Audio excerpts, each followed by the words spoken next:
Good morning and welcome to Today in LA. I'm Mike Amos, talking to you from our studios on South Running Street. In fact, we need to turn this thing down a little bit. Hope you're doing well today, and of course we're coming to you live on Facebook this morning, across the country, across the world. We appreciate all of you today, and of course we're going on 20 years of talking to you every day on our show, and well, actually 30 years if you want to make it closer, probably. And of course, I'm Mike Amos, born and raised in Troy, Alabama, and have been around ever since, and never really left Troy at all. In fact, I worked in Montgomery for 28 years with ADECA, the Alabama Department of Economic Affairs, and was also the environmental specialist for the state of Alabama. I had to write off all environmental assessments that were introduced to numerous projects over the years, and including one that I take a lot of pride in is the Mercedes-Benz industry that came to Tuscaloosa. Good morning. You're on Today in LA. How you doing? Hi, morning. Coming from Northwest Florida, is that right? Yeah, the Great Beach area is where I live these days. Do you like it? Do you like it? I got to watch Father's Day. I watched the U.S. Open Father's Day with my father down here. Yeah, it was a lot of fun. That was a lot of fun. You're right, and of course.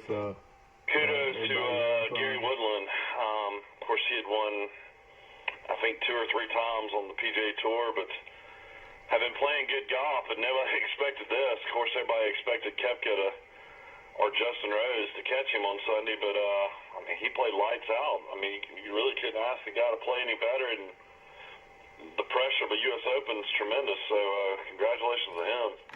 You know, I watched a lot of it on and off, and he reminds me a lot of what's your guy Cope what's his?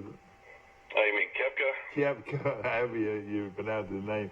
They remind me of each other quite a bit. They're just big old strong guys, and they when they walk down the golf course, you can sort of hear them saying, "I'm bad, yes sir, you're right, I'm bad." Yeah, Woodland for years has been one of the longest hitters on the tour, so that's never been a question off the tee. But his all-around game has definitely gotten better. But he's an interesting story. He had a full scholarship to play basketball and football at Washburn College in Topeka, Kansas, where he's from, and apparently they played a preseason game against Kansas in basketball, and after that he realized that he was just not good enough to pursue basketball like he was in golf, and apparently after his freshman year he transferred to Kansas and was on the golf team there. So that's a little background story on Gary Woodland. Of course, had some heartbreak, in his life. His wife had twins, and one of them didn't make it. Is that right? Yeah, right up until the birth. The boy was born, but the girl was not born. But the good news about it is that the fact that I think his wife's expecting twins again, identical twin girls. Isn't that something? Which is the reason she was not in the tournament. She's due in August, so that's exciting news for his family. But all he did was win, $2.3 million or $2.4 million, and Koepka came in second, won $1.3 million. I know. I knew the second place was. You can't feel sad for any of these people. You're right. And then of course, and they're having fun. That's the unreal thing about it. If there's any sport a kid should take up and try to be really good at, it's golf. Because I don't see a better life. Do you? All you do is go to city after city or country after country and play on these amazing golf courses, and no telling what they get into off the course. It seems like an amazing life. No question about it. Let's take a look at how they came out. The Gary Woodland won $2.25 million. Koepka won $1.35 million. Then This old boy that I don't know much about, Mike, Alex Shapley. His name's Xander Shopley. Xander, is he an American? Yeah, he's from San Diego. Okay, and he took on 581,000, as did John Ram. He's from Spain, and he took on 581. It was three people tied for fourth place, and of course Justin Rose. Boy, he really floundered down the stretch. He did, big time. I mean, he birdied number one. It was tied at 11 under, and then after that, he just got progressively worse as the day went on. He couldn't putt. He was having a hard time putting. He's a guy that had won a U.S. Open before. Ended up with a 74, and of course, pretty good day's work. But again, they thought it would be a battle, but it really wasn't a battle down the stretch. Adam Scott was the only guy that was really going low, and then he had a horrible double bogey, and he kind of, ended up, putting himself out of it as well. But at one time, Adam Scott was 6 under, and then he ended up double bogeying, birdieing, and then bogeying 2 more holes. So if he would have posted 6 under, he would have had a chance. Tell me about his putter and how he's able to use a long putter. Well, they say he doesn't anchor it to the belly, so that his arms are out, and he's not anchoring it. So I mean, apparently that's still legal if you don't do that. So as long as you don't anchor it, or no long as it doesn't touch your body, attached to your chest, doesn't touch your body, you can putt with that long putter. He's about the only one I know that does it, other than a couple of guys. I mean, Webb Simpson did it, and Keegan Bradley, but they're back to traditional putters now. They are. Yeah. And he's the only person left on the PGA Tour. Now, on the senior tour, you got a lot of guys that still do it. Yeah. Probably the best player. The best player out there right now is Scotty McCarron, and he still has the long putter, and so does Bernhard Longer. Yeah, Longer. That's what I think about more than anybody. I mean, Longer's the greatest, senior player ever, but McCarron's won, I think 11 to 12 times on the senior tour, and I think he won 3 times on the PGA Tour, so he's really tearing it up right now. Yeah. Chez Reavie ended up with a tie for fourth. He came out of nowhere, but still shot 71. McElroy didn't do anything. Hendrick Stetson didn't do anything. Usaban, I thought, would make a run, but nobody really made a run. So Woodland kind of just. Kuchar, Matt Kuchar faded too. He shot a 73 on the last day, and McElroy, if he would have played well, would have been in it, don't you think? There's no doubt. I mean, McElroy started the day at 6 under. I mean, I think he easily could have been in it if he just would have shot anything decent. He shot 72, and it was really not the craziness of a U.S. Open like you normally see. I mean, the guys were able to get it out of the rough, and guys were able to keep it on those small greens. I mean, it was pretty not easy scoring, but really good scoring for a U.S. Open. Usually U.S. Opens are around I'll tell you one guy that didn't play well is Snedeker. Shot 74-77 on Saturday and Sunday. Can you believe that? He was really on. Tiger bounced back and had a good day on Sunday. Finished with 69 and finished 2 under. So he ended up playing a little bit better than people think.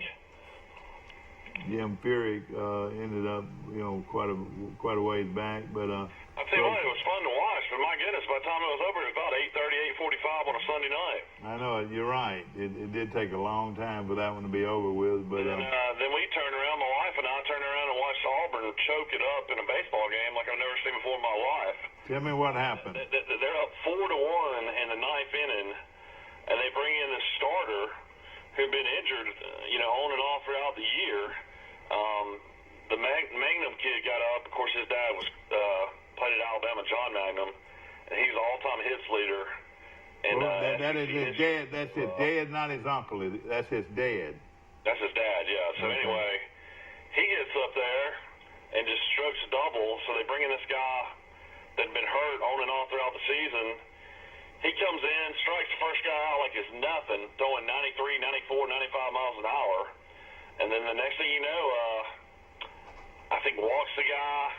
They get another runner on, Next thing you know, the guy hits a double, so they got second and third. And guy hits a ground ball. They score another run, cut it to 1. So Auburn, all they got to do is basically just, get one more out and they're done. So they hit a chopper to third baseman. The guy on second is literally running right next to him. I mean, I'm talking about right next to him. All the guy had to do is just touch him, and the game's over. But instead, he takes 2 hops and then makes a throw to first base high over the first baseman's head. And Mississippi State ties the game up. And then the other runner advanced to second. And all this is with 2 outs or 1 out? 2 outs? It's been 2 outs the whole time. Yeah, okay. It's 2 outs after it's 4-3. So basically, the game's over. They hit a chopper to third baseman. He either tags the guy from second going to third, or he throws the guy out at first. I mean, it was a routine play. But it wasn't. It was a. But they had to. It wasn't a force out. No, it wasn't a force out. But I mean, all you have to do is throw over to first base and the game's over. But and this is what happened next. After that, after they scored the tide, the guy hit the ball to third baseman again, a slow roller, and he waited too long to throw again, and the guy beat that out. Boy. So then they ended up having first and third, and then the guy got up, hit just like a chopper up the middle. The pitcher tried to make the catch, but it bounced off his glove, and when it bounced off his glove, the second baseman couldn't get to it in time to make a play, and they won the game. But a miracle finish by Mississippi State to beat Auburn, and a heartbreaking loss for Auburn. I mean, it looked like it was just, I no doubter they were going to win that game, but got to play today against a tough Louisville team and come out of the losers bracket. And tonight you'll have an unbelievable game. You'll have Bandy and the Rocker kid, Tracy Rocker's son, who all he did was strike out 18 and pitch a no-hitter the last time for Vanderbilt, will go against Mississippi State tonight. So I can't wait to watch that. And this is Tracy Rocker's son that plays at Mississippi State. No, that plays at Vandy. Oh, he plays for Vanderbilt. I got you. Boy. Yeah. Isn't that amazing? Is the big kid like his daddy? Is he big? Yeah, he's 6'4", about 220 pounds. Yeah. And it's amazing, though, that, I mean, Auburn's had an amazing year, but, I mean, how you can lose that game is just still hard to believe, I'm sure, if you're an Auburn baseball fan. I know it. And it was, I saw a guy yesterday. Bruce Pearl and Gus Malzahn in the box, and, they were advertising Auburn, talking about Auburn. They were both talking about how they have places at Lake Martin near Goat Island, and the announcers were laughing about what was Goat Island. But it seems like Malzahn and Pearl are pretty good buddies. I mean, just from watching their chemistry on TV. Yeah, I've been to Goat Island a few times. Of course, Texas Tech beat Arkansas, so Arkansas. Yeah, Arkansas surprisingly is out, and then the shockers of all shockers, Michigan has come out of nowhere. They went to UCLA and beat the number 1 seed, 2 out of 3, and now they're 2-0. After beating Florida State and Mike Martin last night, so Michigan has got a really good chance to make championship series. So Martin is gone, and his bid for another. No, Martin's not gone. That's their first loss. Oh, okay. Was it? Okay. Now Arkansas is eliminated. Yeah. So basically, on that side, you got Texas Tech and Florida State will have to play, and whoever wins that game would have to play Michigan, but then they'd have to beat Michigan twice. Yeah. So Michigan's definitely in the driver's seat. And then tonight, or today, you'll have Auburn against Louisville, so whoever wins that game will still be alive. But then tonight, you'll have Mississippi State, Vanderbilt in that huge game. So basically, whoever wins that game tonight between Mississippi State and Vanderbilt's got a really good chance to make it to the championship. Well, and I'll tell you something else, too. I think Auburn got lucky that they got a bye for the second round. They ought to be able to get their pitching in good shape. Yeah, I mean, they spread it out. So, I mean, that is one of those type of things. I think they should be all right when it comes to that. But, I mean, that's hard to win that many games. That means you'd have to beat Louisville and then basically turn around and beat either Mississippi State again or Vanderbilt again, and then you'd have to beat the other team 2 more times. Yeah. Man, I don't particularly like the way they do this. What do you think? I mean, it's double elimination. I mean, that's the way it should be. Yeah, but it's a different type of double elimination, though, isn't it? Sort of like a. Well, I mean, you honor the team that's undefeated. You know, you make them beat them twice. Yeah, that's right. course, Vanderbilt 55-11, and as Mike mentioned, they're led by a young pitcher whose daddy was a household word at Auburn, still is. Yeah, Tracy Rocker. And was this kid drafted? Surely he was. Yeah, I think it was drafted. I'm not sure where, though. I think it was pretty early, but his mom wanted him to go to Vanderbilt to have that education. Yeah. Where is Tracy coaching now? Georgia Tech? Where is he coaching? No, he's with Pruitt at Tennessee. Oh, he's at Tennessee with our buddy from Troy. Well, I mean, yeah, Derek Ansley, yeah. Derek Ansley is his boss. Is that right? Well, I mean, Derek Ansley's the defensive coordinator at Tennessee. Yeah, and Tracy, the defensive line coach, would you say? That's correct. So wouldn't you say the young man from Tallahassee who played at Troy is his boss because he's the coordinator? Oh, I mean, I guess the boss would be the head coach, Jeremy Pruitt. What I'm saying, this young man from Tallahassee has come a long ways. Isn't that right? He's come a long ways. He's making $1 million a year as a defensive coordinator. He sure is. You know, his name was mentioned in the Troy job, and of course, we don't know what the salaries are at Troy. I mean, they'll be made public because it's a state university, so anybody can find out, you know, what Coach Lindsey's making and all his staff is making. But, you know, I know Ansley was, I think, interviewed for the Troy job, but I seriously doubt the Troy job pays $1 million. Yeah. Also, we had the assistant coach at LSU played at Troy. Robertson was also one of the guys. I think he was interviewed. I'm not sure. Yeah, I don't know if he was or not. I know Summerall, who now is, I don't know if he's forced out at Ole Miss, but he left Ole Miss and is back at Kentucky where he played. So he was a candidate, I think, as well. Yeah. So you know, Ansley's a name you might want to think about one day, though. I mean, you know, he's a kid that played at Troy, and you know, of course, you know, he really learned under Saban. He's a Saban guru, so that's kind of where he kind of became a hot commodity. But he might take less money one day to come back to Troy and be a head coach, considering, you know, that would probably be his best opportunity to be a head coach probably one day. Yeah, we'll see. Let me put you on hold a minute and go to our phones, and I'll be right back with you. You're on Today in L.A. Good morning. Hey, Mike, Will Matthews. Hey. Will Matthews, you were seen at the beach. Will, you were trying to hide, though, weren't you? I was there all week. Yeah, but listen, every time somebody turned around and said Will Matthews is Facebooking. Yeah. Hold on a minute. I'm going to bring Mike on right behind you. Hold on now. We're going to put you on hold. All right, now. I go from here to here to here. And here to here to here. We got both of you on there now? You got Will. All right, got Will Matthews. Let's see here. We're gonna put you on hold, back, forth, back. There we go. Got both of you on there. Will, I thought somebody hung up. Will, you still on? I'm on. Mike, Will, you still on? Will.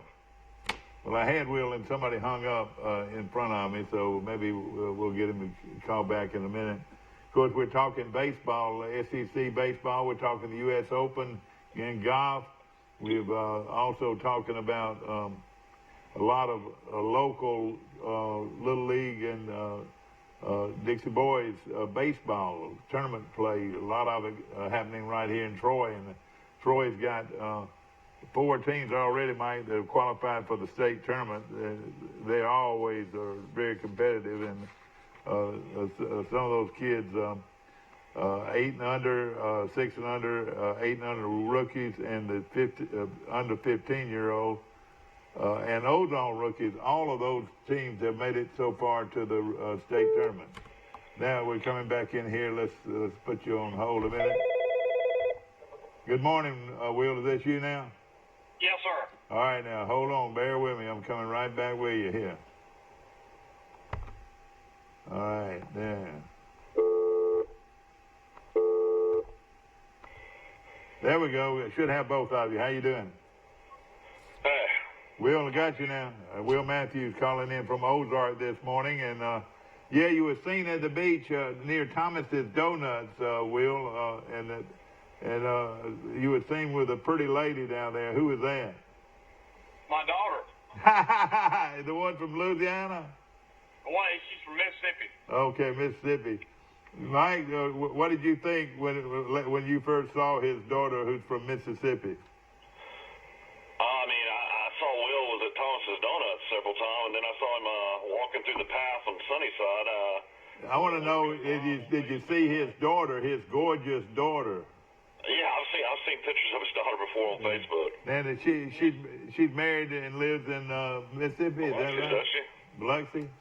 Gulfport, yeah, right there. She is the marketing director for the Biloxi Gulfport Airport. Oh, really? That's good. I went down there and hung out with Dad. I said, Will's been down here all week. Y'all are only about a mile apart. I know it, Will. Y'all didn't try to hang out. Will, you should have dropped by to see us, man. We would love to have you. I don't know where you are now. You moved so much. Well, we're in Laguna, literally about a mile from you. You know where, old buddy, you know Joe Paul Stewart, don't you? Oh, yeah. Well, I got it. It's a place that he used to own down there. Okay. And really like it. It's we're close to the carousel, which is really good. When you have two little babies, you got to run and get stuff. And I want you to know I walked to Thomas's Donuts and back and handled it pretty well. And I walked on the beach, so that was fun. Of course, Dad calls in his donuts now, and that saves a lot of time. Boy, that is the smartest thing we've ever done. Was the line was at least 40 or 50 yards long. I'm telling you, it was that long. Yeah. And all I did was pick up and order a dozen. I ordered 8 glazed and 4 powdered, and they sort of shortchanged me, but I was able to get my donuts and walk away. People were wondering how I did it, and I said, find out how you can call and order. And that would make it so much easier. Well, I know to go inside and get them, and you don't wait hardly at all. Well, that's right, but especially, though, the side window closest to the ice cream shop, they got an ice cream shop, that's for phone orders there. People that want phone orders. And So, Will, did you get to watch the U.S. Open? I watched the whole thing, and I tell you what, I still can't believe that guy won it. Well, he didn't do anything to hurt himself. Woodland just played steady, on that last day, and everybody else kind of fell apart, except Koepka. Yeah, and when Koepka started off, he birdied 4 of the first 5 holes. I said, well, Koepka's going to win the tournament. But then he did not birdie number 6 and number 7, and those are the 2 easiest holes on the course. If he'd have birdied those 2, I think he'd have been up there where Woodland might have choked a little. Well, I mean, down the stretch, he didn't birdie either the par 5s either on the back nine. Well, I'm gonna tell you something that I've never seen before. I cannot remember anybody having a straight putt unless it was within 2 feet. I mean, every putt had a bend on it. So I mean, you really had to be putting very well to make those putts. It's because those greens are sloped from top to bottom, every one of them. Yeah, but don't you agree with me? Most every putt was a long putt with a curve. Yeah, there's no straight putts with those greens. Yeah. They're a lot like Troy Country Club's got some greens like that. Yeah. Well, the old number 3, now number 12 at Troy. Oh yeah, with a slope. Green. Yeah. Oh yeah. That's right. That's what you get out there. Yeah. But and of course, when you got a bend in it like that, you got to make a perfect putt, don't you? To make it, yeah. Yeah. And so he didn't hurt himself, and another thing, you didn't see a lot of people getting close to the hole either, because it would either have a bunch of backspin and they'd end up with a 15, 20-foot putt instead of a 8 or 10-foot putt.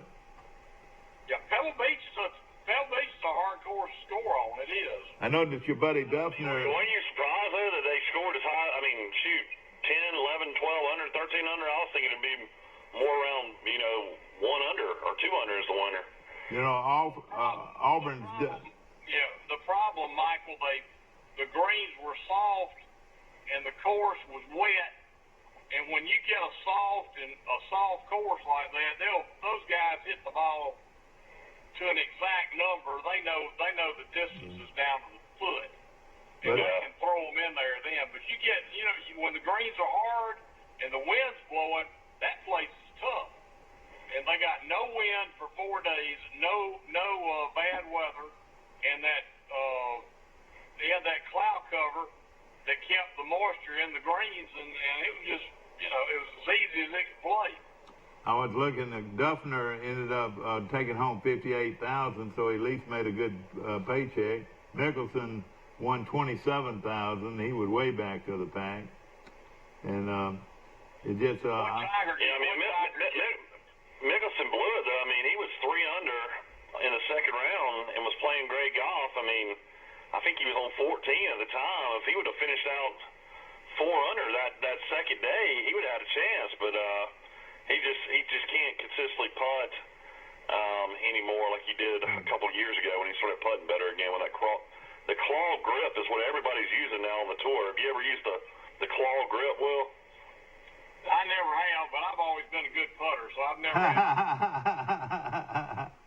Hey, a good putter. Tiger shot 69 on last round and ended up with a 282, which was 11 strokes back. And Jason Day ended up with 69 to. Jason Day made big news. He's got a new caddy. It's Steve Williams, Tiger's old caddy. Oh, really? How much did Tiger make for the week? Tiger made, let's see here, I got him right here, 117,500. That's pretty good. Oh yeah, but that's pocket change for him, Yeah.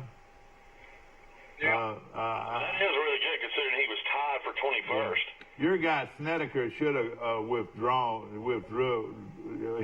Your buddy Snedeker shot 75, 69, 74, 77, and finished three behind the last person. Yeah. So he didn't play well in that tournament. No.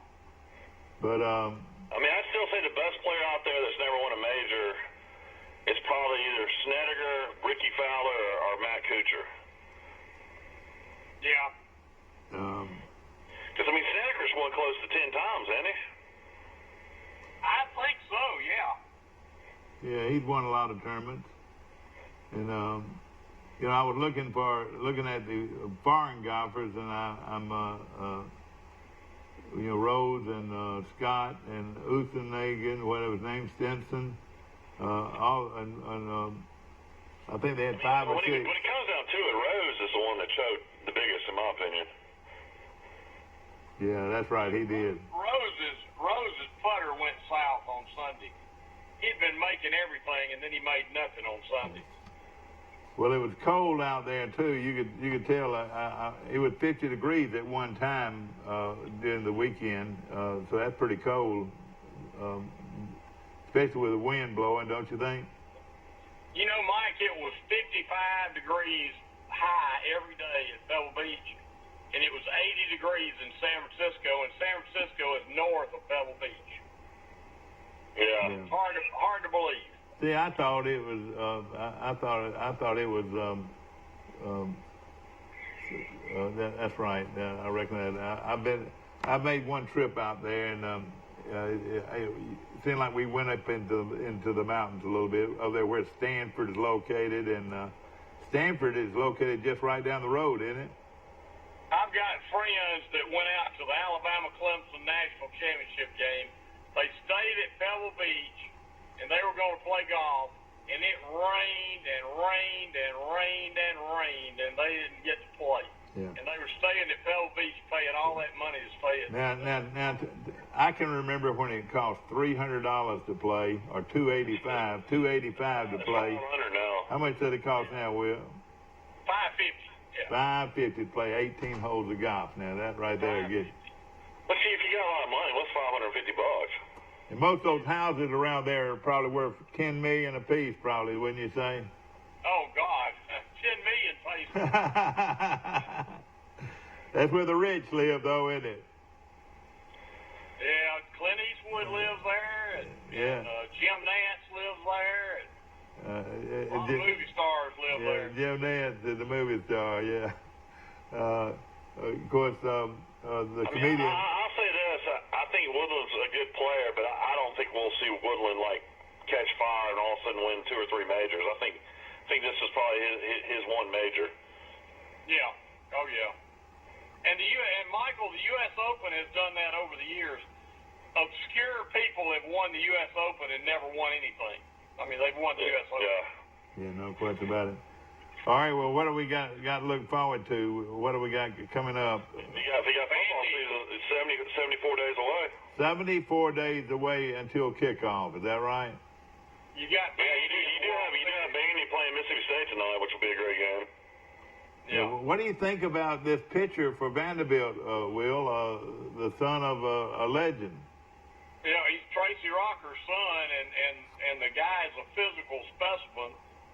And I will guarantee you he will be a zillionaire soon. I think they've got Michael, what do they have to do, stay 2 years in college for baseball? No, you got to stay to the junior year. Oh, I think you can go your first year, can't you? Or can't you? I thought once you signed that scholarship, you're usually there. You have to be there for 3 years before you can go to the draft. But you know, in college, when you're that good, though, you usually can start out in AA or AAA. Oh yeah. Yeah. It basically be like he's playing in the minors while he's in college. Yeah. I mean, he's a guy that's definitely going to be probably a top 5 pick in the draft. Well, Auburn missed a great opportunity. Of course, they gave up 5 runs in the 9th inning, or 4 runs. How many did they give up? 4 runs in the 9th inning. 4 runs. They're up 4-1. And that was a heartbreaker. And a lot of folks watched that game. I tell you, Auburn really got a lot of exposure in baseball. Of course, all the third baseman lost the game, but all he had to do is tag the runner, and the game's over. And the guy was 5 feet from him. Yeah. And he didn't think, and he threw it to first and threw it over the first baseman's head, and the man scored. And then, the game is over. That's a shame, really is. It's awful. Yeah, Auburn will be playing today at 1 p.m. against Louisville, and then the nightcap will be Vanderbilt, Mississippi State at 6. And the only team that I know that has been eliminated is Arkansas. Is that right? That's the only team that's been eliminated so far. So. Arkansas. So we'll be watching that closely, and a lot of good baseball. I tell you, I can watch college baseball a lot easier than I can pro. It's got where I don't enjoy watching baseball much. The games, Mike, have been very good. There hasn't been a game with over a 2-run differential yet out of the games that have been played. Yeah. So all of them been close games. No question about it. Vanderbilt played Mississippi State tonight at 6. Mississippi State 52-13. Vanderbilt 55-11. So, of course. The SEC had 4 teams in Omaha, so 4 out of the 8. But Arkansas is already gone. Auburn will have a chance to go today. So it's basically going to come down to that Vanderbilt, Mississippi State probably being in that championship series. You know, Auburn the only team in the tournament that didn't win 40 games. They were 38-27. But all the rest of these teams had won at least 40 games. Yeah, I don't know if Vanderbilt pays their coach, Tim Corbin, but he's definitely one of the best coaches in baseball. Yeah, he is very good, Michael. Very good. Well, I'll tell you a little story. The shortstop for the Atlanta Braves played at Vanderbilt, and his daddy played at Troy.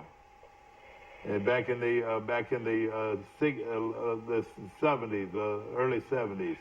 Yeah, he's having a great year for the Braves. Nancy Swanson. Yeah, his daddy's name was Cooter. His daddy's name was Cooter Swanson, and he played at Troy. And he's a big, like I said, his son was a first-round draft choice last year, and is a huge Troy supporter. And he sends us a lot of players. He and Strap, our head baseball coach, are real good friends. They both were raised in the same area of Atlanta. So, of course, it's who you know out there, and man, if you can get some good players, I've said something about the College World Series, Will, that and I think you'll agree with me.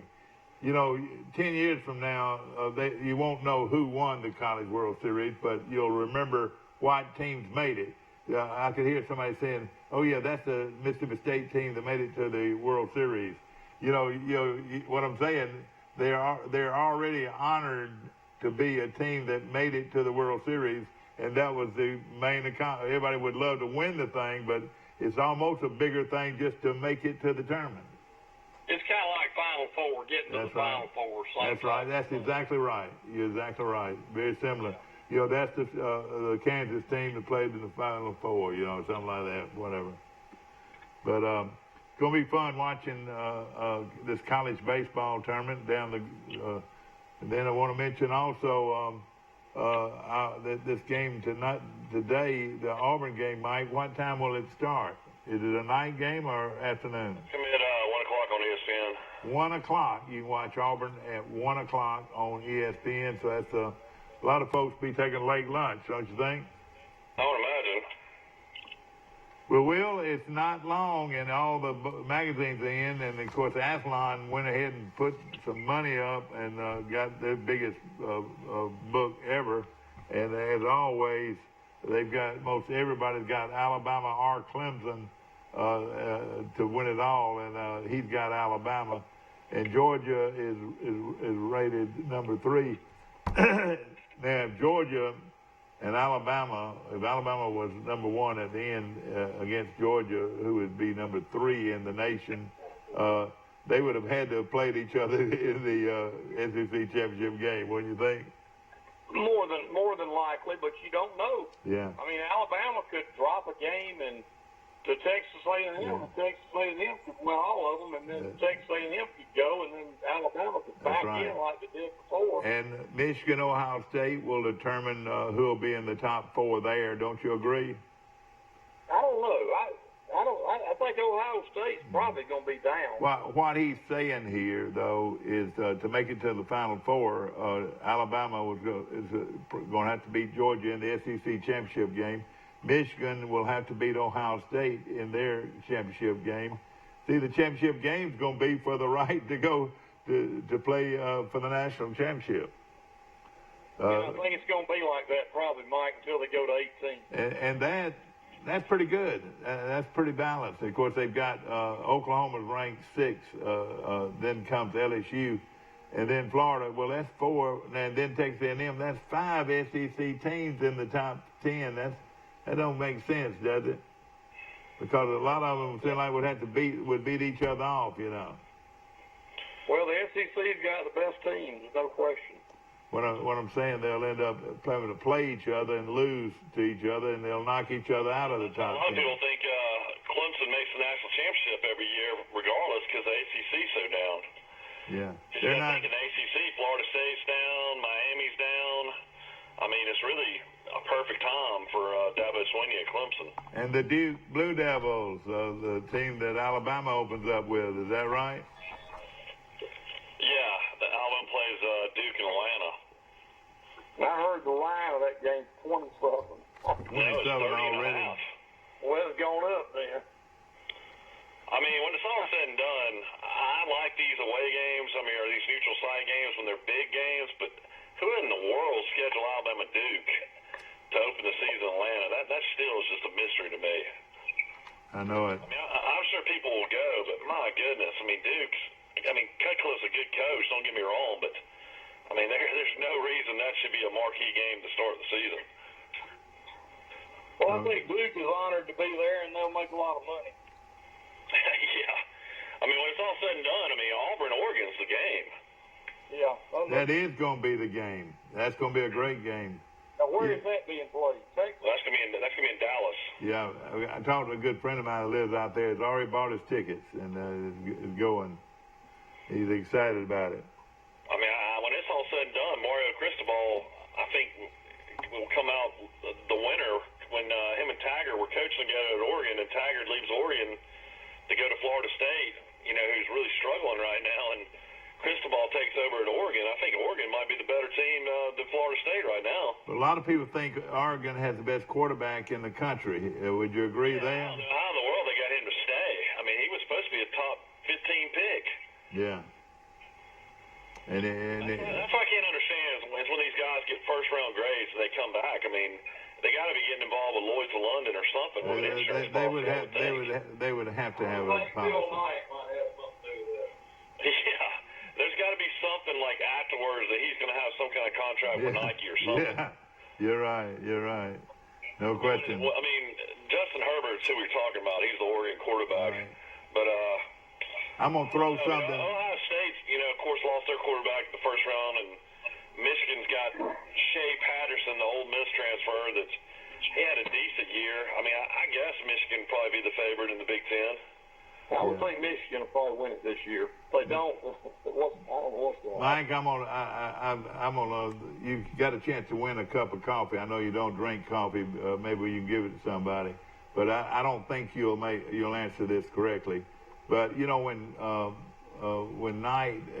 Nike first came out and they started, really pumping their gear and all that, what quarterback was his top model when he first got started? Do you remember who I'm talking about? For Nike? Yeah, for Nike. Oh, I thought you were going to say which first athlete, which was the track star Prefontaine. Yeah, well, okay. But I really don't know what quarterback was the You first remember the one. quarterback? He played at Oregon, and he was a big what? Somebody can guess on this, but he was a top quarterback. I mean, I think Dan Fouts played for Oregon. He had a full-length picture of him in downtown New York with Nike gear on, and he was a quarterback.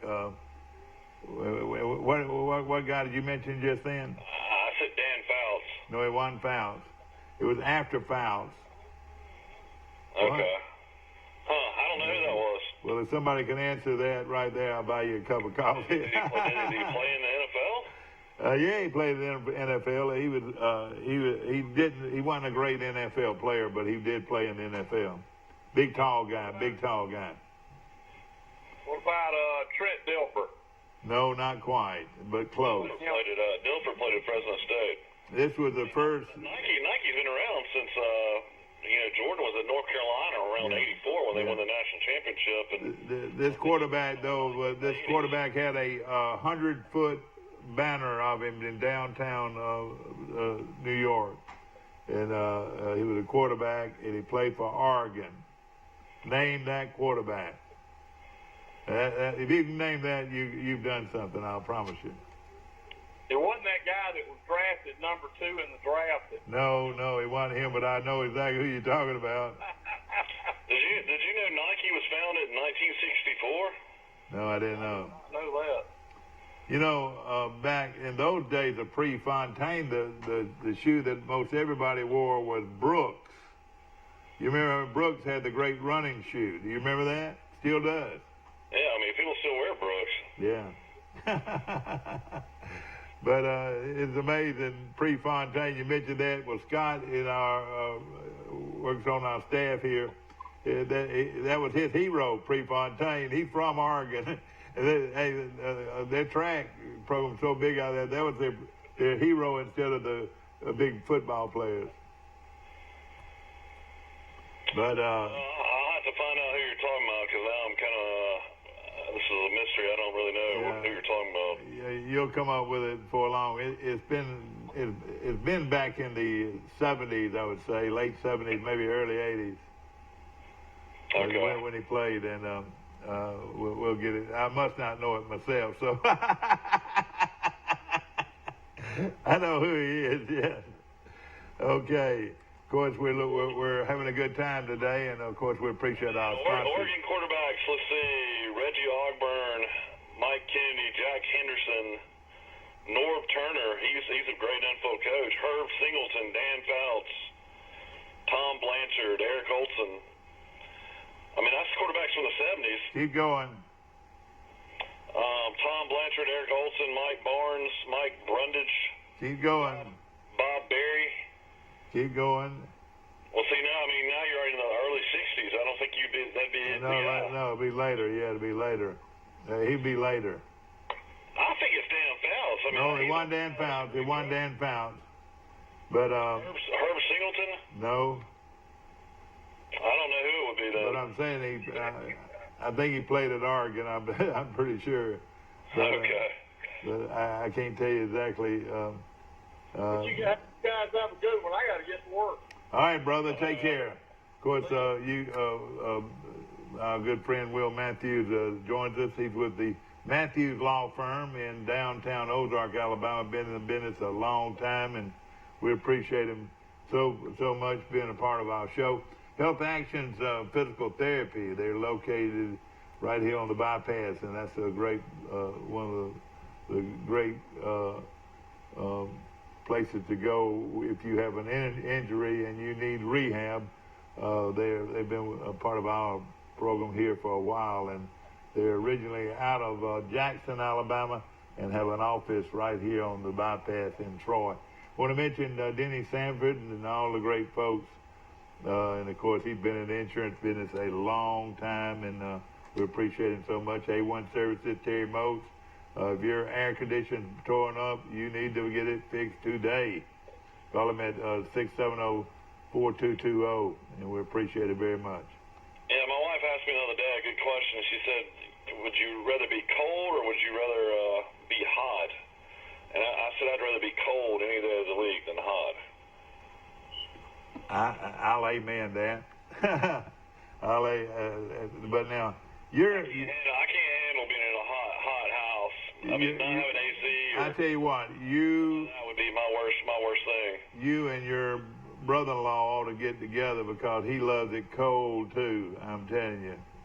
And man, I don't know if I could stand it with both of y'all. Man, I tell you. Yeah, he's like a 67 guy. He's like maybe colder than me. 67. Oh, man.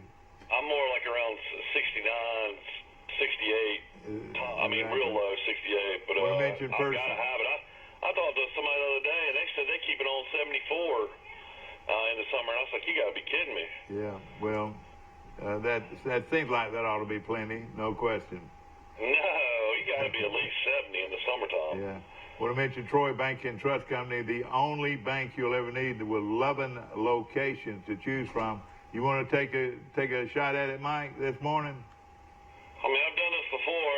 Let's see, 3 in Troy, 1 in Brundage, 1 in Goshen, 1 in Enterprise, 1 in Dauphin, 1 in New Brockton, 1 in Arrington, 1 in Auburn, 1 in Elba. I don't know if there's a Troy Bank and Trust in Ozark or not. No, there's not. So that's got to be 10 at least. You got one more that you missed. Yeah, I wonder who I left out. New Brockton. New Brockton, okay. And I'm positive that they have a bank in New Brockton, Alabama.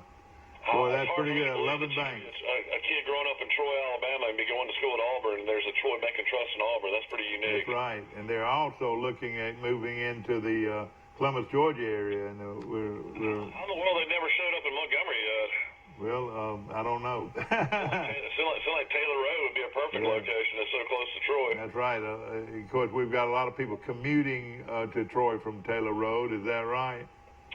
I would imagine. I mean, I got friends that live in Cloverdale that commute to Troy every day. Yeah. That's right. I mean, you made that drive every day. I mean. Oh yeah, it wasn't bad. You know it better than most. I still say, you know, if you can work in Troy, you ought to live in Troy. I mean, that's the way I look at it. We need good folks living in Troy, and of course, a lot of them do commute from Montgomery or the Waters and some of those areas southeast of Montgomery. And would you call it southeast? Yeah, southeast. Hey there, how you doing, Mary Prater? Good morning. How you? Yeah, this is my little granddaughter, Mary Prater. How you doing, darling? It was so much fun seeing you this weekend. Yeah, they had fun. Hey, ask her what day was it this weekend? I'll try to get her. I got Millie in here now. Yeah, well, of course they're sweethearts. I promise you. And they're growing up quick. I can't believe it. That's what I was telling my wife yesterday. I said we got Mary Prater's gonna be 3 in August the 19th. So She's one of the smartest little 3-year-olds I've been around. Gosh, she it just surprises me every time she says something. Yeah, Millie's starting to talk a lot too, so it's been a lot of fun. Well, you got two precious children, and the Lord has blessed you, buddy. Has blessed you very much. Yeah, I just gotta make sure I keep them out of the water. They're little beach babies now. Okay. We're gonna take a short break. We'll be right back.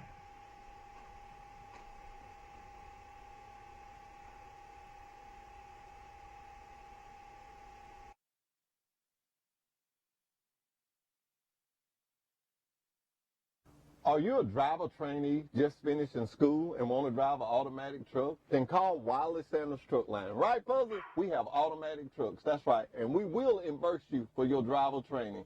No pets? Not at Wiley Sanders Truck Line. At Wiley Sanders Truck Line, we thought of everything. We thought of the kennel for your fuzzy friend. Right, Fuzzy? Tell them about it. Wiley Sanders Truck Line, Troy, Alabama. Come drive for the best today. Wiley Sanders Truck Line. Wiley Sanders Truck Line. Tell them, Fuzzy. This is Bobby Flay. I'm coming for you, Bobby. They say he's never had to eat his words. But if he did, they'd be delicious.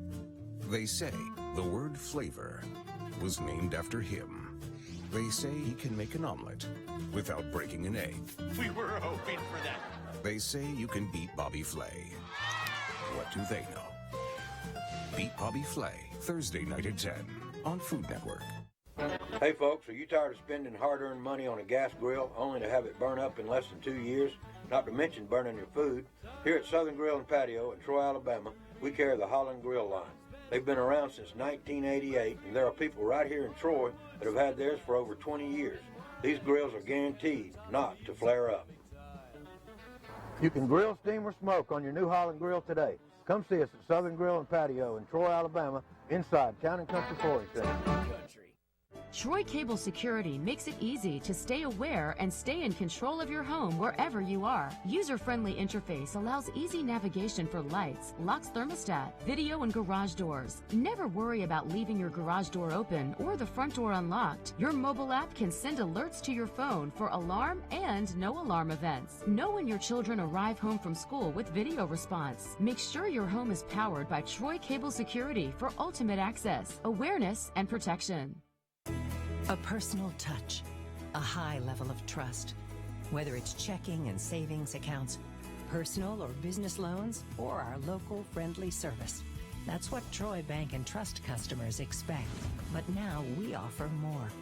Free identity theft protection for our new and existing customers, protecting your family's time, money, and good name from identity theft. Because protecting your identity is now a big part of our identity.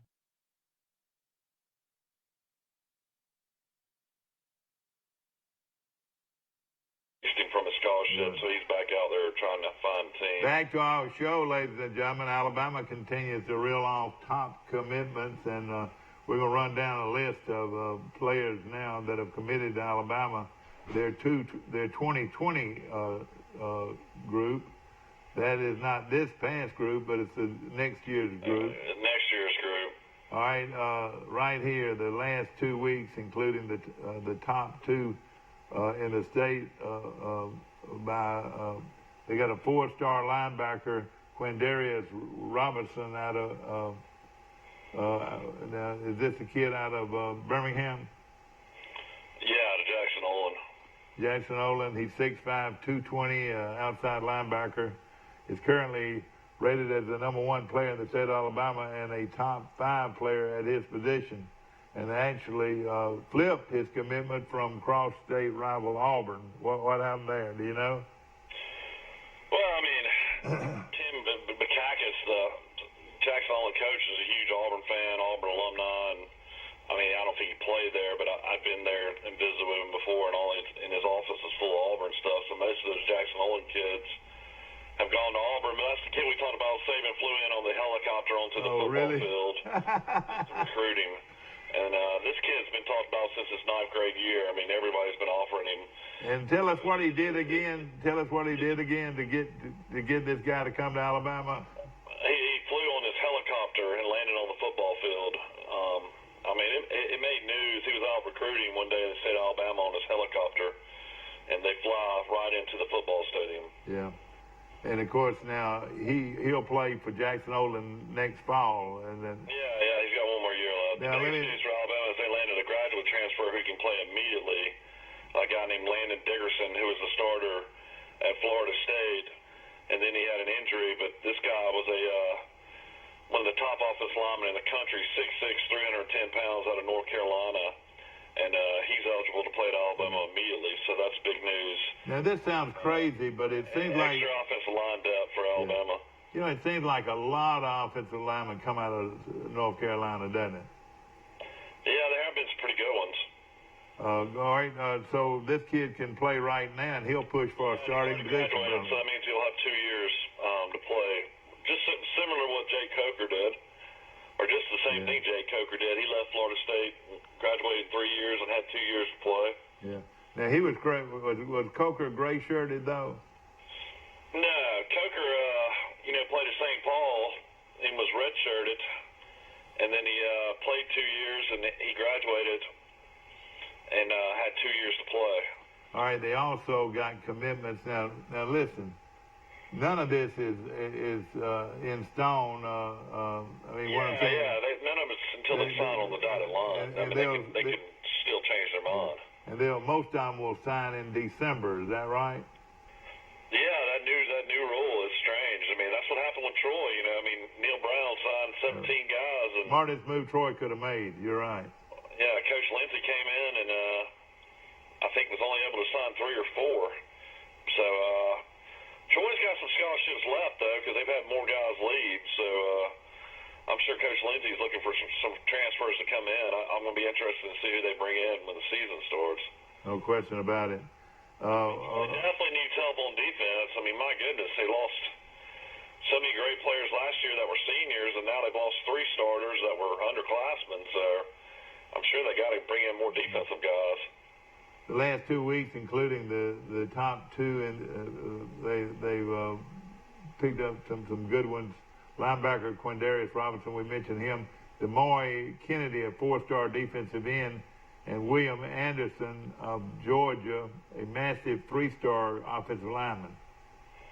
Is that right? Yeah, they've got so many great linebackers in. I think that's why the kid we were mentioning from Etowah. That was a 3-star. They went ahead and kind of released his commitment, so he's basically looking for a new school. They got a big lineman out of. Alabama's in a situation now. They're so dominant in recruiting, basically, that they can have a guy commit and they can offer him, but then if they on down in the process have a guy that is a 4-star, 5-star, a higher grade, they can basically kind of just tell the other guy that we're going to go with this guy and you're going to have to look for another school. Yeah. Nothing's done, just like we said, until you sign it. Now, William Anderson is the big, massive offensive lineman out of. He's the guy that they're trying to get the top running back in the country plays with him, and I think they signed the offensive lineman hoping his buddy would go with him. Yeah, and also there's so much politics in recruiting; it's unbelievable. Yeah. This Damian George of Houston is another offensive lineman that. I was looking at Alabama's media guide yesterday. It is shocking how many players they have from Texas. Yeah, well, that's where everybody says is one of the top places to recruit in the country. You would have to think, though, with Jimbo and Tom Herman being there, that they're going to have to probably put a stop to some of those Alabama guys leaving Texas to go to Alabama. But who knows? But you're right, though. They've got so many players to choose from. Florida's the same way. Georgia's the same way. Great recruiting grounds. And I would think Alabama's up there, but I don't think right now. I would think Georgia, Florida, Texas are probably the 3 best. And some people might say Louisiana might be the best recruiting grounds in the country. Yeah, I mean, California has some pretty good kids, too. Yeah. But it looks like Alabama's going after some defensive players and some offensive linemen. So they look pretty good as far as their skill players. Is that right? Yeah. I mean, the defense is the biggest issue for Alabama. I mean, you saw it in the national championship game against Clemson. They just got exposed. Yeah. Okay. We're talking recruiting. Can you believe this? In the middle of June. And Well, I mean, I'll be honest. You know, we always say come July, which is only a week away. I mean, this football season, in my opinion. well, let me tell you too, a big rule that was passed. The World Series is great and everything, and it's fun to watch. But after that, man, it's kind of the dog days. Yeah. We're waiting for football to start. You know, they had a huge 7-on-7 deal in the stadium last Friday. I mean, it was huge, and boy, those 7-on-7s keep these guys ready, man. I tell you, it's one of the best things that's happened to high school sports, I think, and college, where they can see these guys come in and throw against the best receivers, and also be defended by the best defensive backs in the area. So Alabama and the big schools really benefit from this, and Troy is another one that benefits from this. So. So didn't Troy get a new field turf? Yeah, they get it. They start putting it on today, so the field turf. They'll do any new logos, or I guess they'll just try to keep it. I'll tell you what I'm thinking. Larry Blatney Field. I guess you got to put Coach Blatney's name on there somewhere again. Oh yeah. Well, I'll tell you something else too that I'm concerned about is the color of the end zones. I always liked the red end zones. And last time they did it, they didn't do the red end zone. So it could be because the high school plays on that field. But I would think Troy University would have the call there, wouldn't you think? Oh, no doubt. But if they don't have red end zones, why don't you see what they're doing with that old turf, and you can just put it out in your yard somewhere where some grass ain't growing. You can just have that out there. That'd be real nice, wouldn't it? You know what they're doing down here at the beach in Grayton? Several of the new homes, because they're so big and massive, and the lots aren't that big, they've gone to field turf grass yards down here. Yeah. There's no maintenance. But I tell you what, the heat is unreal. Those kids playing baseball, they had a big baseball tournament up here. One of the top tournaments in the country was held in Troy last week. And those guys, you see them during the day, they'd be walking around in the outfield and just moving around, walking around in circles. And the problem was their feet was too hot. Oh yeah. That surface is well over 100-degree temperature, and it's sort of like walking on tar. Little beads of actual black tar, you would think, rubberized. I read an article from James Andrews, who's one of the greatest orthopedic surgeons maybe ever to live, and he keeps on talking about how he's just so upset about all these kids playing, travel ball and all these, different tournaments and all these different games throughout the season, and how he sees kids as young as 12 years old with Tommy John injuries. I mean, how crazy is that? Oh, that's sad. I mean, it seems like these parents are kind of overdoing it a little bit. I mean, I know I'm a beach bum, and I live at the beach now, and I've always, preferred, in the summers to go and, hang out with friends and go to the beach and vacation and stuff like that. But, it is getting to the point where it's almost just too much on these parents. I mean, I don't know financially. What do? Take out a loan so your kid can play travel ball? But I tell you something else too, and I was so tickled looking at some of these Troy teams that have already made the district tournament, and they're playing rec ball first, and then after the season they'll play travel ball. The Hooners, they're a good example. They play rec ball first, and then they play in the travel balls. Of course, one of them plays with the Wiregrass Cardinals. You play red ball, you still have your summers. Yeah, of course, the Wiregrass Cardinals is one of the great programs out of Ozark, Dothan, and they get a lot of those long kids. So don't you know they're good every year? And of course, the Hooner boy, the one that made first team All-State, Brock Hooner, he plays travel ball when he's not playing right now. Troy has over 15-year-old group. They've got what we call the old Dixie boys pre-majors. But then after that, they either go American Legion or go with one of these teams out of Ozark or Dothan. Yeah, I don't know. It's one of those type of things I just, as a parent, I don't have boys, but man, I would definitely want my kids to enjoy Want to mention, of course, the Atlanta Braves are playing at home today. They're red hot right now. I think they're 13, 14 games over 500 now. And you know, you can get in your car right now and drive to Atlanta and go to the they played the Mets last night. You know how many people were there? 24,000. So it's got plenty of room then, doesn't it? Yep. And you can get, I guarantee you get tickets at the game, outside the game today if you want to. The problem is you can't really park at the stadium much anymore. You got to kind of get Ubered in or taxied in. I mean, there's some parking and some shuttles they run, but you got to either have a parking pass, and if you don't have that, you're going to really have to park way away from the stadium. So I have heard that, and that is one of the things that a lot of fans don't have the access as easily to get in there like they did with Turner Field. Atlanta will play the Mets tonight and tomorrow night. Tomorrow night's game, tonight's game, of course, will be at 6:20. That's Central Time, I would think. The Braves have unbelievable power up and down their lineup. They have so many guys that can hit home runs.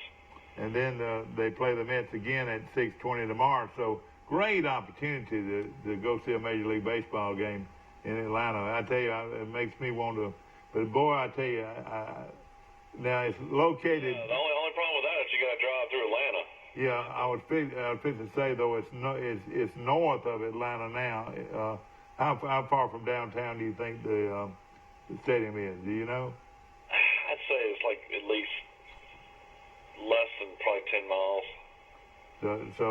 But now in traffic that could be a long 10 miles though, couldn't it? Oh yeah, there's no doubt about that. I mean, it's one of those things. Like I remember when I was up in Chattanooga and I was seeing some friends up there. They were Braves fans, and him and his son would drive over from Chattanooga, and he was just like, "Oh man, you wouldn't believe what a difference it is." Oh yeah. Driving from Chattanooga now since they've moved the stadium, it's so much easier to get there. So real easy. And you know what? You'd almost this sounds crazy, but it's not so crazy to tell you the truth. You'd almost be better off driving to Birmingham and cutting across. Well, it'd be 2 hours from there. From Birmingham? Yeah, so I don't know if you want to do that or not. Well, basically, I mean, from Troy to Atlanta is what, 2 hours, 45 minutes? Something like that, but you know, the thing about it, see, you've got to go to North Atlanta to the game, and if you were on I-20, I think that's the road that I'm talking about, you might could get there quicker. I don't know. Yeah, the only problem with 20 is 20's always got road construction. They've had road construction, it seems like, for about 20 years. Well, the whole town is like that. I'll be honest with you. Like, I mean, the few times I've been through Atlanta lately, I want no part of it. I mean, I don't know how in the world. I mean, I'm sure there's a lot of people making millions and millions of dollars, and it's worth their while. But, man, I couldn't do that on a daily basis. I'd go crazy. Exactly right. And, of course... I had a hard enough time being on 280 in Birmingham and, driving up and down 65. I mean, I can't imagine doing Atlanta every day. Yeah. I mean, if you don't pay attention at all in Atlanta, you're going to be in a wreck in a heartbeat. Oh, yeah, no question about it. You know, back to Alabama's recruits, this guy, Dickerson, is 6'6", 308, and he's a young man that he's the guy that can play right away. Yeah, they're going to help him right away, they think. And Robertson, the other kid, they're getting some good players. At 6, let's say Hueytown running back Rodell Williams is one of the top players in the state, and Alabama has 5 out of the 6, including. Yeah, the kid from Hueytown rushed for 2,800 yards last year. Oh man! And then now he might, the great quarterback came out, went to Florida State, but this kid is a real deal, they say. Yeah, they say he's a real similar to Josh Jacobs. Yeah. And a cornerback out of Hewitt-Trussville, we saw him play down here in Troy in the Jamboree. His name is Malachi Moore. Is a kid that's already committed to Alabama. Also, a defensive tackle named Jason Jones is also one of the top recruits that Alabama is looking at. And then this kid McCutcheon is a big cornerback. Are you familiar with him? Yeah, I mean, I'm read up on it a little bit, but I'm like you, though, when it comes to this. I'm still waiting for him to sign on the dotted line. Yeah, the closer it gets, the better you know. But, I mean, Alabama, I think they're first or second in every single recruiting side for 2020.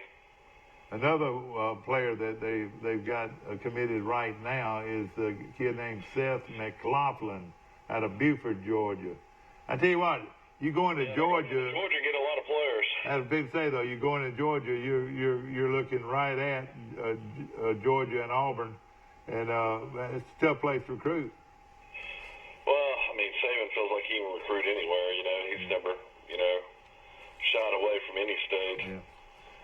And the guy that's really recruiting well to be at a program only 1 year is Pruitt. I mean, Pruitt's already shown his worth. He always won like a lot of national recruiting awards as top assistant recruiter. And, you know, he's already got Tennessee with a top 10 class this year.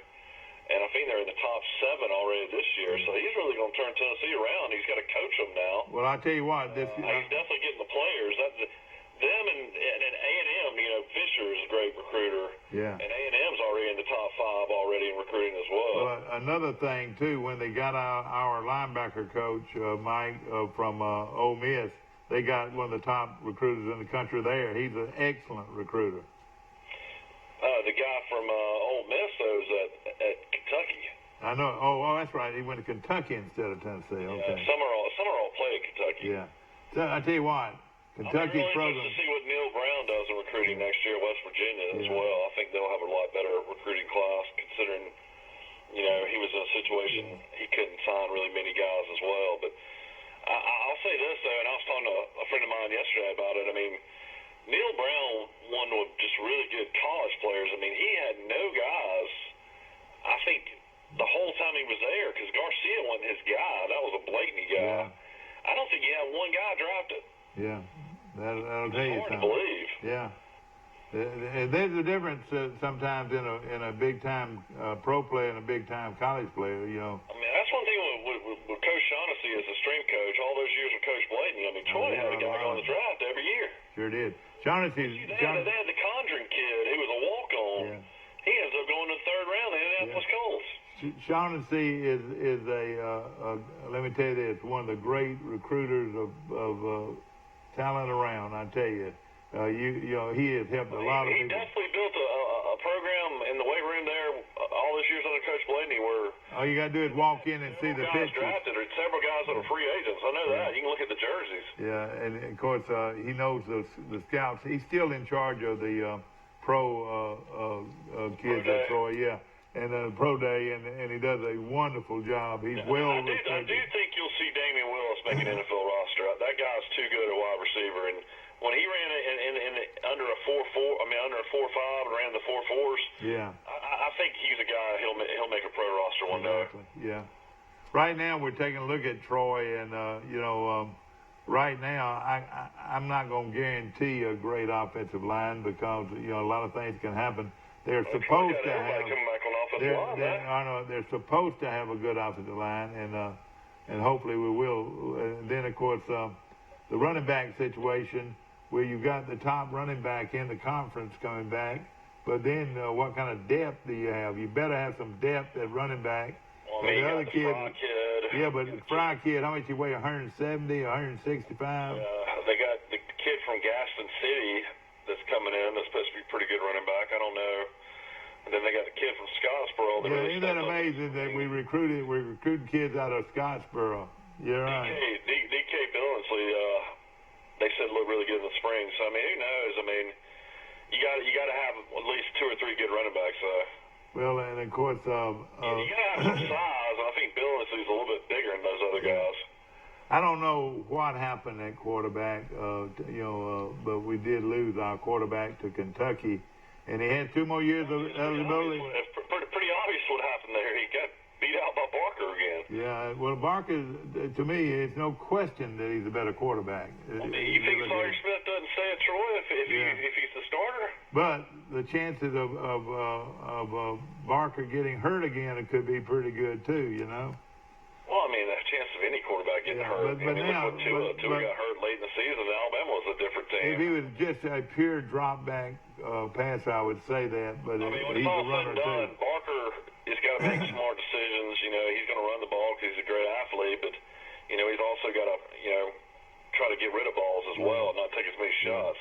Well, he's a good player. It's a shame. Apparently, his ACL injury was something something he said he had for years. Yeah. It's a shame that he doesn't have but 1 year of eligibility left. But Still, I'm at a myth. I mean, it makes you think he came down like on some kicks on special teams or something like that his freshman year. yeah. I sure don't remember him playing. Do you? No, I don't either. And it's a shame that he doesn't have a year left. Coning's the one that signed him and said that I think this kid's a player. He had a horrible ACL injury his senior year in high school. And a lot of people backed off, but Coning said, if you don't sign him as a quarterback, I'm going to sign him as a safety. That's how much they thought of him as an athlete. Yeah. And when it was all said and done, he ends up coming to Troy, but then, apparently they played him his freshman year just like in a few games, like a few snaps. That's right. No question about it. We're going to take a short break, ladies and gentlemen. We'll be right back with more of Today in L.A. Tori Dunn from Dixie Trails. You get your truck washed here? I sure do. Millie Johnson. I know you're not bringing them cow trucks, okay? I do, and they're like me when I leave. Loretta, what are you doing? Getting my car detailed. At Trojan Detail, we do it all. I love my job. We get to help people who are having the worst day of their life. You just got to be ready for whatever hits. She wasn't breathing. She was almost dead. Stay still there. Stay still. It's fine. A personal touch, a high level of trust. Whether it's checking and savings accounts, personal or business loans, or our local friendly service. That's what Troy Bank and Trust customers expect. But now we offer more. Free identity theft protection for our new and existing customers, protecting your family's time, money, and good name from identity theft. Because protecting your identity is now a big part of our identity. Have you seen an increase in your insurance premiums or significant change in your insurance coverage? Let Sandbeck Insurance offer you a better plan to suit your business or personal needs. Sandbeck Insurance offers many lines of insurance, whether it's home, farm, or auto insurance, work comp, business, or health and life policies. Sandbeck is here for you. Call or visit our Troy, Enterprise, or Andalusia office today. Sandbeck Insurance, where we take pride in taking care of your insurance needs. Sure. What was the name? From Troy to SunTrust Park in Atlanta, leaving at 8 a.m. This is Central Time on Tuesday by US 85 from Montgomery is 3 hours and 4 minutes. Going through US 85 from Montgomery. Oh, it's from Montgomery. Starting from Troy, okay. 3 hours and 4 minutes. All right, by US 20 from Birmingham is 4 hours and 20 minutes. So it'd be over an hour longer. So that's one of our guys upstairs doing this, and we appreciate it. From Troy to SunTrust Park, leaving at 8 a.m. You can drive it on US 85 from Montgomery, 3 hours and 4 minutes. So that's the way it looks right now. Well, take a look at the Braves are first place now in the NL East, so they're playing really good ball.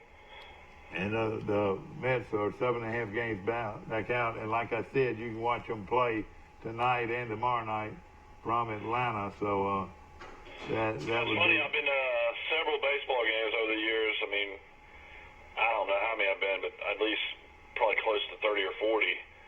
And then been to actually Hawks basketball games, but I've never been to a Falcons football game. That's something I guess maybe I could do in life is go to a Falcons game. I've been to a Tennessee Titans football game.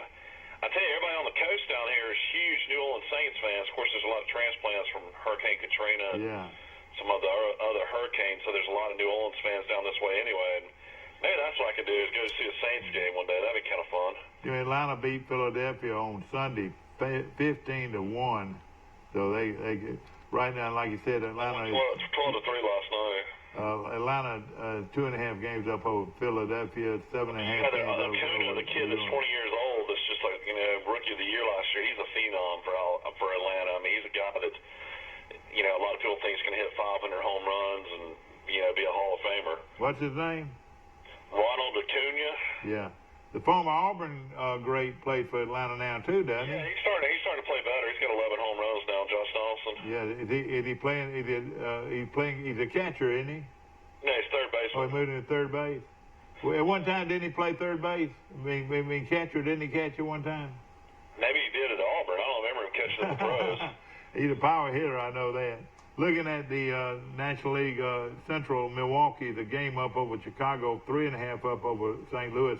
I went early part of the year. I went to the Troy, Nebraska game, and I rode along with two other guys. We drove to St. Louis and saw St. Louis play the Dodgers that night, and then drove to Nebraska the next day and watched the football game.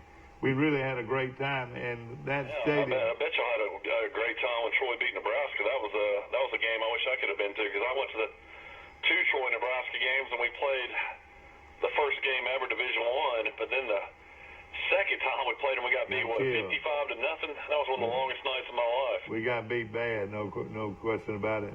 But that was then, and now, of course, we'll be.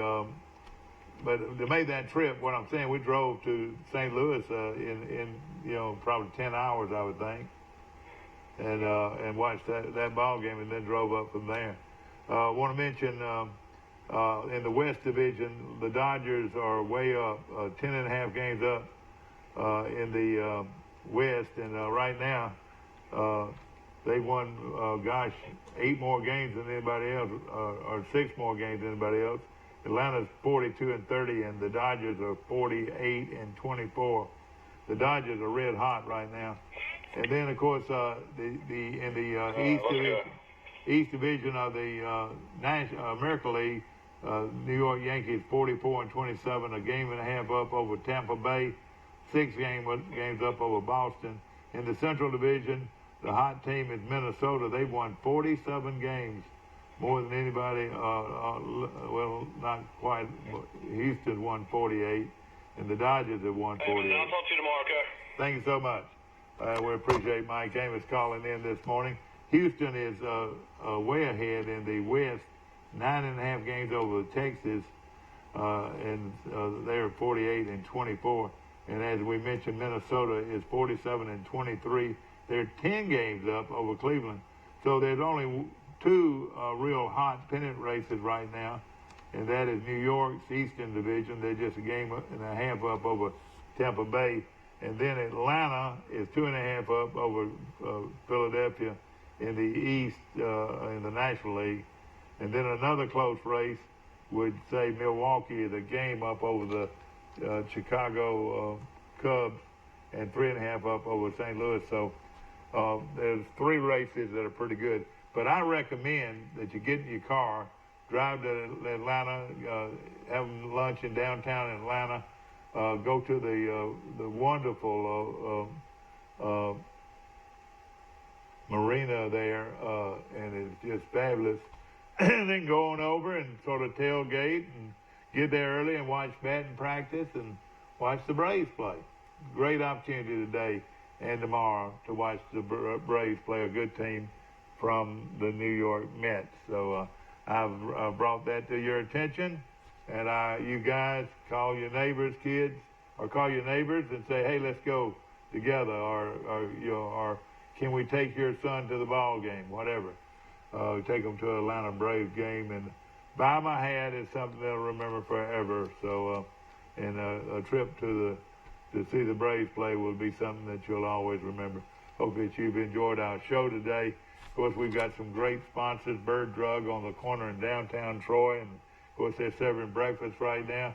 First Cahaba Bank, located just off of Publix Boulevard, and we appreciate them.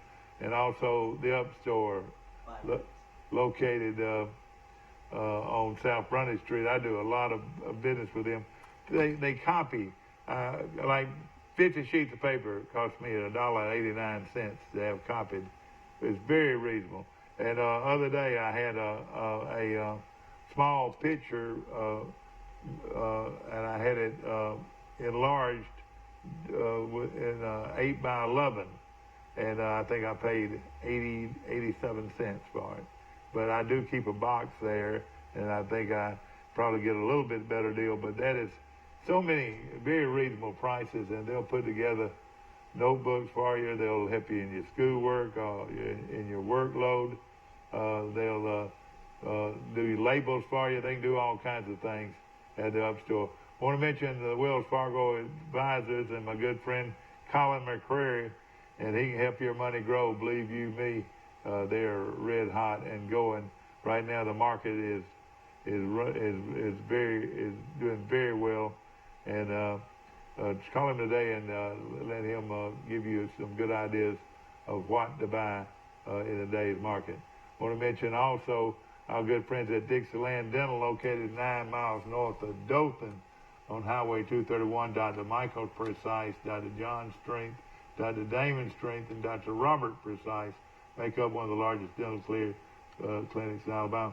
Also want to mention our good friends, ladies and gentlemen, at SARA, the Southeast Alabama Rural Health Associates, and they have offices all over the Wiregrass, and you want to see a good doctor today, call SARA. They've got them waiting for you right now, first come, first serve at SARA. And of course, you can see a doctor without an appointment at SARA. We appreciate them. Also, I want to mention Ideal Graphics, and they do a lot of work for me, and I appreciate it. All my stationery, I've been doing business with them a long time. And also Southeast Alabama Gas District, located right over here on just off the square in downtown Troy. And of course, their location is in the home office is in Andalusia, but there are numerous gas district offices all over Southeast Alabama. We appreciate them very much, and being a long time sponsor on our show. First National Bank of Troy Brundage. Want to say good morning to John and Ramage and all the great folks there. They've been in the banking business since 1904 when Mr. Jim Ramage started that bank, and there's been a Ramage running that bank ever since.